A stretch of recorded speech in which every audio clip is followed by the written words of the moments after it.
Salve galera, vamos começar outro react aqui do Órfãos da Silbene. Se você não conhece o nosso canal, já se inscreve aí, vai, ativa o sininho para tu não perder live, né? Tem live toda segunda e quinta e todo dia tem vídeo novo no canal, então, pô, se inscreve, ativa o sininho, larga o like para tu não esquecer logo e vamos pro react, porque depois eu vou te cobrar. Eu quero que tu comente aqui para mim o que a gente deve reagir na próxima. Hoje vamos falar de materiais diferentes. E aí, canal Aero por trás da aviação. Quais os materiais que a gente usa para fabricar um avião? Não é um tipo de material só, são vários. Fala pessoal do Aero, tudo bem? Só lembrando, rapidinho, lojinha do Aero, link tá na descrição. Camisetas novas estão disponíveis, estão terminando o vídeo, corre lá pra ver. Ó, tem até camisa. Uma hora a gente vai ter camisa do Órfãos. A grande maioria dos aviões são feitos de alumínio, mas alumínio não é o único material usado na aviação. Na verdade, num mesmo avião podem ser usados vários tipos de materiais, dependendo de onde esse material vai ser colocado. Se é uma parte estrutural ou se é uma parte só de revestimento. Quer dizer, a estrutura e revestimento das asas podem ser diferentes da estrutura e revestimento da fuselagem, que podem ser diferentes daquilo que tem na empenagem e outras partes do avião. Então, quanto maior o avião, maior a quantidade de materiais que vão ser utilizados para determinados fins. O tipo de material quem define é o fabricante no projeto do avião, e eles vão definir de acordo com a necessidade e com o propósito daquele avião. Mas cada material tem um uso e uma aplicação. Você não vai sair usando, né, concreto para fazer qualquer coisa, né? Você usa concreto geralmente para fazer prédio. Tem metais que você pode usar na aviação, são leves e resistentes o suficiente. Tem outros que não dá. Tem metais que você usa na construção civil, que você usa para fazer carro, e por aí temos diversos materiais. Só que assim, no avião, irmão, é uma pregada de material diferente. Isso pensando nos aviões de agora, né? Temos ainda uma longa história de como é que se fazia avião. Lembrando do nosso queridíssimo Santos Dumont, lembra dele? O cara que inventou a parada, que não era uma catapulta, sabe? Um avião que decolava e pousava. Ele era feito praticamente de madeira e lona, né? Madeira e tecido. Então, hoje o negócio é um pouco diferente. Basicamente, o que eles buscam sempre é uma alta resistência e uma leveza do material. Existem vários metais usados na aviação, e como eu falei bem no começo do vídeo, o mais utilizado é o alumínio. Na verdade, não o alumínio puro, mas uma liga de alumínio que mistura outros materiais. A liga mais comum é chamada de 7075, que mistura o alumínio de aviação. Cobre, zinco e também magnésio nesse alumínio. Lembrando que o ideal é que esse material seja à prova de corrosão, leve, resistente e também que seja fácil de trabalhar com ele. Porque não adianta nada um material ter essas características, mas ser muito difícil de forjar ou de estampar qualquer coisa ali. Então, basicamente, o alumínio junta todas essas características, por isso que ele é tão amplamente usado na aviação já há muito tempo. Desde os primórdios da aviação, que já se construía aviões de metal. Agora, o alumínio pode ser usado só no revestimento ou só na estrutura. Quando eu falo de estrutura, eu estou falando do esqueleto de um avião. O avião ele é construído com essas partes internas, a fuselagem tem toda aquela estrutura interna, no caso das asas tem as longarinas, as nervuras para darem o formato, e isso é revestido com algum material. Então muitos aviões são feitos com a estrutura de alumínio e o revestimento também de alumínio. E tudo isso é juntado através de rebites. Então é muito fácil identificar quando um avião é feito de alumínio só de olhar para ele, principalmente aqueles que têm os rebites de cabeça mais aparente, aquele rebite universal, e aí você vê exatamente onde tem a emenda ou das chapas de alumínio ou a conexão dessas chapas com a estrutura interna. Claro que aviões que voam mais rápido já têm uma cabeça escariada, que chama de rebite, para diminuir arrasto, porque parece que não, mas cada bolinha, cada cabeça aparente daquele rebite num avião vai representar arrasto. Apesar do alumínio ser o metal mais utilizado, ele não é o único. Também são utilizadas ligas de aço e ligas de titânio. O aço, todo mundo sabe que é um material bem resistente, mas o aço tem a grande desvantagem para a aviação de ser muito pesado. E num avião, quanto menos peso estrutural ele tiver, mais carga-paga pode colocar lá dentro, mais combustível. Vamos lembrar que no final das contas, avião tem que gastar pouco. porque combustível de aviação é caro para dedéu. E aí, vamos lembrar, ele acabou de falar, por exemplo, dos rebites, que não pode provocar arrasto. Arrasto, né, além de dificultar a manobrabilidade do avião, né, ele é pensado para ser bonitinho, né, o arrasto aumenta o consumo de combustível. Né? E aí peso, quanto mais peso o avião sem nada, sem ninguém, ele tiver, mais ele vai gastar de combustível. Aumenta a autonomia, melhora a eficiência, então não é viável fazer um avião inteiro de aço. Apesar do aço não ser utilizado para o revestimento das aeronaves, ele pode sim ser utilizado como estrutura. Tem muitas aeronaves que têm estrutura tubular, como é o caso do Paulistinha, por exemplo, um avião até que eu já fiz vídeo aqui, e a estrutura tubular dele é de aço, né? E isso daí é revestido por tela, já vou falar da tela mais pra frente. Então eles acabam adicionando peso no aço, mas tira o peso usando tela como revestimento, em vez de alumínio, como acontece em outros aviões. E estrutura tubular de aço já é usada na aviação desde 1918. Ainda numa época que a maioria dos aviões eram feitos de madeira. Apesar dele não ser utilizado em revestimento e em estrutura de aviões maiores, o aço está presente em vários aviões. Cerca de 11% dos aviões comerciais, por exemplo, é feito de aço. Porque lembrando que um avião não tem só a fuselagem, mas tem trem de pouso, tem partes do motor, tem outras partes, vários cabeamentos, né? Então cabos de comando, tudo isso é feito de aço por conta da resistência, né? E o peso disso não vai interferir tanto no avião final, né? Esses 11%, como se o avião tivesse sido todo construído de aço. Ó o Blackbird aí de novo. Ele vai ter que falar de materiais exóticos. O titânio é outro metal utilizado na aviação. O avião mais conhecido aí que usou titânio na sua estrutura, na sua fuselagem, foi o SR-71 Blackbird. Inclusive eu já fiz um vídeo contando toda essa história e por que esse avião era de titânio. Acontece que esse avião voava muito rápido, então para aguentar a alta temperatura gerada pelo atrito da fuselagem com o ar, que passava ali de 500 graus Celsius, o alumínio poderia sofrer fadiga, ele poderia se desgastar mais rápido, então foi usado o titânio. O titânio é um material mais leve que o aço, é um material extremamente resistente a impacto e temperatura, por exemplo. Tá bom, o alumínio não iria derreter. Talvez, depende do quão Mach ele iria querer colocar de velocidade e também a que altitude ele ia fazer essa graça. Porém, quanto maior a temperatura de uma liga metálica, maior a exposição que ela tem à corrosão. Então, prefira um negócio um pouquinho mais resistente. O negócio é que o titânio pesa pra cacete. O Blackbird, inclusive, porra, ele decolava vazando combustível, porque, né, por conta de diferenças de temperatura, o avião inteiro dilatava, né, quando já estava em altitude de cruzeiro, em altíssima velocidade, e aí é que ele meio que se encaixava no lugar. Loucura.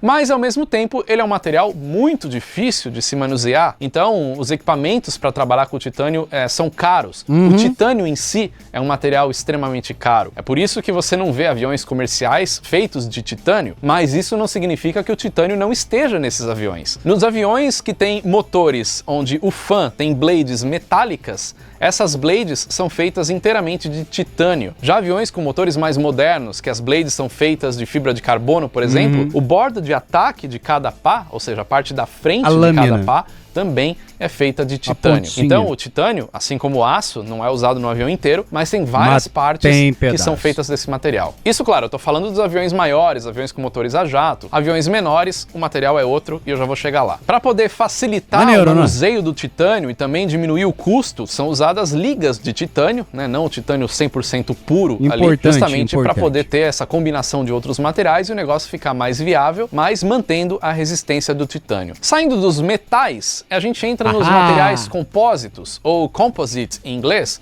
ou muita gente chama de material composto. Enfim, você pode chamar do jeito que você quiser. Mas esse material é uma combinação de vários materiais. O que acontece? O material compósito pode ser fibra de vidro, pode ser fibra de carbono, pode ser tecido Kevlar, que é aquele tecido usado em colete à prova de bala ou blindagem de carro, por exemplo. Isso tudo são fibras, são tecidos bem resistentes. Mas lembrando que um tecido é mole, Então, para ele ter a rigidez que precisa para a fuselagem ou a asa de um avião, ele precisa ser combinado com algum tipo de resina, como resina epóxi. E é justamente isso que define o material compósito, né? A união de vários materiais para formar aquele material específico da fuselagem ou da asa ou qualquer outra parte. E o material compósito tem várias vantagens em cima de metais. Primeiro que ele é resistente à corrosão, ele é leve, ele é de fácil manuseio, você consegue formar qualquer coisa em cima de um molde, qualquer superfície mais complexa, que seria mais difícil fazer isso, estampar isso numa superfície metálica, por exemplo. Além do fato do material composto ficar uma superfície bem lisa, sem emendas e também sem a necessidade de rebites. E essas fibras, seja fibra de vidro, de carbono ou Kevlar, elas podem inclusive serem colocadas juntas. Existem aviões feitos com material composto que, para aumentar ainda mais a resistência da asa ou da fuselagem, eles colocam fibra de carbono junto com Kevlar e a resina, então dá aquele material bem resistente. E vale lembrar também que existem várias especificações, vários tipos de fibras diferentes, tanto de vidro, quanto de carbono, quanto Kevlar. Não é um único material, aquela é a fibra de carbono usada na aviação, só tem aquela. Não, existem vários materiais, existem vários tamanhos de fibra, enfim. O tipo de compósito muda, né, gente? Mas assim como tem vantagens sobre metal, madeira ou tela, os materiais compostos têm desvantagens. Porque quando você tem algum impacto num alumínio, por exemplo, é muito fácil identificar qual que é o tamanho do dano naquele alumínio. Normalmente ele vai amassar, ou ele vai quebrar, ele vai apresentar uma trinca. Agora, no material composto, nem tanto, porque ele pode quebrar em lugares que não sejam de fácil acesso, de fácil visualização. Então a manutenção do material composto acaba sendo um pouco mais cara e também o reparo do material composto acaba sendo um pouco mais complicado. Eu até explico um pouco mais sobre essas diferenças nesse escolhas, né, gente? Escolhas. O material é mais leve, mas a manutenção vai ser mais cara. O avião vai gastar menos combustível. E aí? Qual é a matemática da coisa? Esse vídeo, onde eu falo dos reparos de aviões danificados. Atualmente, materiais compostos já são amplamente utilizados na aviação. Na aviação de pequeno porte, por exemplo, muitos aviões já são feitos com esse tipo de material, como por exemplo os Cirrus, né? Todos os aviões da linha da Cirrus são feitas de fibra de carbono, enfim, outros materiais. Aviões comerciais como o Boeing 787 e o Airbus A350, por exemplo, tem boa parte já feita com material composto. A fuselagem, as asas, enfim, não usando mais alumínio. E essa, na verdade, é uma tendência da aviação como todo. Novos aviões comerciais já estão vindo com materiais compostos, então, aos poucos, o alumínio está sendo substituído. A vida útil desse tipo de material também é maior do que dos metais. Dura mais, né? Não tem fadiga corrosão de material, mas, ao mesmo tempo, o material compósito é mais vulnerável a algum tipo de produto químico que possa cair em cima, como, por exemplo, combustível, né? O combustível pode corroer mais facilmente um material compósito do que um alumínio. É por isso que a pintura dos aviões é tão importante, justamente para dar aquela proteção no material que está embaixo. É uma pintura especial, de uma tinta certa para a aviação, mas ela tem esse papel como funciona nos carros, né? Muita gente acha que a de novo, pintura não é à toa. Se o avião tem uma pintura bonita e coisa e tal, é para tentar fazer você voar melhor ali, né? Comprar mais passagens, porque tudo ali é dinheiro. Tinta pesa.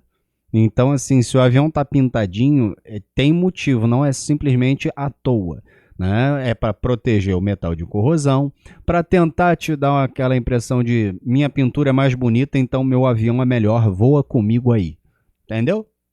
A pintura dos carros serve só para deixar o carro bonitão ali, mas não, a pintura existe como uma proteção do aço aí da superfície do carro para evitar corrosão, para evitar desgaste mais rápido. Só que materiais compostos não se resumem só a fibra de carbono ou fibra de vidro. Existem muitos outros materiais que formam outras partes da aeronave, como até partes estruturais, como a nervura da asa de um avião, por exemplo. A nervura é aquela parte que dá o formato da asa, né, para ela poder voar, e em muitos aviões essa nervura não é mais feita de alumínio, porque existe essa mistura. A estrutura do avião é feita de alumínio, nervuras longarinas, e ele é revestido por material composto ao invés de alumínio. Mas a estrutura também pode ser feita de outros materiais, como espumas aeronáuticas. Um tipo de espuma é a poliuretano, então isso daí é usado em partes que dão formatos, como a da asa, como a nervura da asa, ou até em pás do rotor de um helicóptero, por exemplo, combinado com outros materiais. Tem o honeycomb, né, que é aquele material que parece uma colmeia. Enfim, por isso que é chamado de material compósito, porque isso é a mistura de vários materiais para criar alguma coisa aí pro avião. Ó. Materiais que foram amplamente utilizados na aviação lá no começo era madeira e tela. Madeira era a matéria-prima principal lá dos aviões do início do século XX, e existem aviões de madeira voando até hoje. Um exemplo disso é o Paulistinha, que eu falei que tem a estrutura de fuselagem tubular revestido com tela, mas as nervuras e longarinas da asa do Paulistinha são de madeira. Vários aviões da Segunda Guerra Mundial também foram construídos em madeira, e a madeira não era só utilizada na estrutura, mas também revestimento. Mas outros materiais também muito utilizados para revestir aviões são tecidos. Os tecidos podem ser tanto orgânicos quanto sintéticos. Lá no início da aviação eram utilizados tecidos de algodão, tecidos de linho, e aí eles faziam toda a estrutura de madeira e revestia, né, entelava a aeronave com esse tecido. Só que o tecido por si só, ele ficando exposto, ele vai desgastar mais rápido, ele pode pegar fogo. Então o pessoal daquela época passava algum tipo de impermeabilizante, como verniz ou óleo, justamente para ter uma proteção a mais nesse tecido. O próprio Santos Dumont usou muita madeira e bambu para fazer os seus primeiros aviões, como o 14 bis. No caso do 14 bis... Maneirão, né? Maneirão, vai. Ele fez a estrutura com madeira frejó da Amazônia e também com bambu, e o avião era revestido por uma seda japonesa. E o impermeabilizante que ele usou foi fécula de mandioca. Agora, usar esse tecido, né, que é chamado de tela, né, para fazer a entelagem do avião, tem a vantagem disso ser muito mais leve do que o revestimento de alumínio ou o revestimento de madeira. Por isso que naquela época isso era amplamente utilizado. Só que até hoje, a tela é utilizada em aviões de menor porte, em ultraleves, por exemplo. Porque a tela ela é resistente, principalmente com os materiais de hoje em dia. Atualmente, esses aviões são revestidos por telas feitas de material sintético, como o Dacron ou o Polyfiber. Existem outros materiais também que podem fazer esse revestimento nesses aviões. Então, os aviões atuais não são mais revestidos por tecidos de algodão, por exemplo. Sintra, então, tá vendo? Estamos falando de material na aviação. Pequeno de perto, aí você bate ali na fuselagem ou na asa e vê que a superfície é de tela, o revestimento é de tela. Quem não conhece pode até ficar preocupado, né? Falar, nossa, esse vai cair, é feito aí de papel. Não tem nada a ver. O avião é feito por aquele material especificado pelo fabricante, e se aquele material tá lá, é porque ele é mais do que suficiente para fazer aquele avião. Material para ser usado na aviação é inspecionado, é pensado, não é qualquer brincadeira, né? É segurança de vida, né? Não tem acostamento no céu. Mas lembrando do bom e velho amigo Lito, né? Do Aviões e Músicas, turbulência não derruba avião. Por quê? Só uma turbulência não joga você no chão, porque o avião foi pensado desde a sua construção, design, para aguentar coisa pra caramba. Isso vem desde os materiais usados na fabricação dele, né? Voar. Foi escolhido um tipo de entelagem em vez de um revestimento mais rígido como alumínio ou até material compósito, porque para aquele avião não precisa dessa estrutura e a tela é mais leve, então vai aumentar a eficiência desse avião. É isso aí, Sintra. Pô, Santos Dumont praticamente voou numa pipa, né? E agora a gente tem avião de titânio, inclusive. Apesar que o Blackbird já aposentou, né? Já não é mais o Blackbird, né? Já tem coisa nova aí no mercado. A aviação é muito bonita, gente. Então é isso, você vê que existem vários materiais, no mesmo avião são usados materiais diferentes, enfim, cada avião tem a sua particularidade determinada pelo fabricante, mas basicamente é isso, é metal, material compósito, madeira e tela, é o que é amplamente utilizado aí na aviação, beleza? Então, próxima vez que você vê um avião, nota pequenos detalhes, se tem rebite, se não tem, se a asa parece mais mole. Depois que você assistir esse vídeo, você já vai saber qual que pode ser o material daquele avião. Se você quiser saber o material de um avião especificamente, joga aí nos comentários que a gente vai responder. Beleza? Espero que você tenha gostado do vídeo. Não esquece de curtir, compartilha com quem você puder. Com certeza, dá aquela moral, a continuar fazendo os vídeos aqui, trazer esses temas. Se inscreve no canal, acompanha o que a gente está fazendo, porque semanalmente a gente traz aí pelo menos 3 vídeos. E isso é muito importante que você esteja atento também, acompanhando o que a gente está produzindo. Beleza? É isso. Pronto, deixar com a cara do joinha. Vídeo maneiro pra caramba, deixa eu mudar de câmera aqui pra falar com vocês, porque, pô, aí, falar sobre aviação é maneiro pra caramba. Não, o Kurt não é piloto, não, tá doido, eu tenho medo de altura. Eu não tenho medo de avião, né, já tive, mas, né, Voou uma vez, voou duas. Ah, maneiro, top. Não, não cai. Não assim, né? Então, se você tem medo de avião, tem medo de voar, por favor, né? Tem alguns vídeos muito legais na internet, em especial Aviões e Músicas, fala muito sobre o medo de voar. O Aero por Trás da Aviação também comenta bastante. Então, vale a pena seguir e vale a pena falar de aviação, cara. A gente é o país que o cara que inventou o avião é nosso, é brasileiro, Santos Dumont. Então, nada mais justo do que a gente falar dos diversos materiais que a gente tem na aviação, logo, começando por alguns daqui, não é não? E se você ficou até agora, muito obrigado por assistir mais esse react. Larga o dedo no like e comenta aqui embaixo o que a gente tem que reagir na próxima, vai? Eu gosto muito de falar de tecnologia, de ciência, de química, né? Materiais diferentes. Então a gente já falou de Kevlar, agora falamos um pouquinho de materiais na aviação. Que tal na próxima a gente falar, sei lá, de siderurgia? E a gente se vê no próximo react. Se ainda não foi inscrito no canal, se inscreve aí e ativa o sininho para não perder nada. Toda segunda e quinta a gente tem live e tem vídeo vídeo novo todo dia. Não perde nada, se inscreve aí e larga o comentário. Próximo react eu espero que seja o que você me pedir. E até a próxima, um beijo e tchau!